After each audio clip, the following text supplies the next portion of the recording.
কি কর বেবি? রান্না বাথরুম থেকে দেখি কি রান্না করো? এটুকু রান্না শাক খেতে চা রান্না করছো? কিভাবে ফুটতেছে কেন? চা ফুটছে? ও আচ্ছা। চুলা জ্বালিয়ে দিয়েছো? ওকে, কমিয়ে দিলে? রান্না তো এখন হয়নি। এখনো রান্না হয়নি। আচ্ছা, চাটা কে খাবে? না দাদি খাবে। ও, দাদির চা ওটা। আচ্ছা, দাদি মুখে দিবে দাদি খাবে সব। এখন ফুটিনি কোনো এখনো ফুটেনি। ওকে,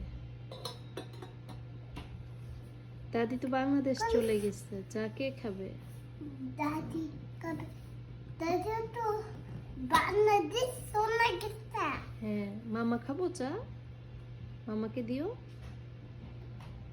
দাদি খাবে তো ইসটা দাদি খাবে নাই দিয়েছি। ও আচ্ছা, শুধু দাদি খেতে পারবে, মামা খেতে পারবো না? না আচ্ছা, ঠিক আছে। যে বাংলাদেশ চলে গেছে। হ্যাঁ, দাদি বাংলাদেশ থেকে এসে খাবে। বাংলাদেশ চলে গেছে এসে আবার খাবে। আচ্ছা, ঠিক আছে। তখন খাবে তখন খাবে না। ওকে, ঠিক আছে। দাদি তখন খাবে তখন দাদি চা খাবে।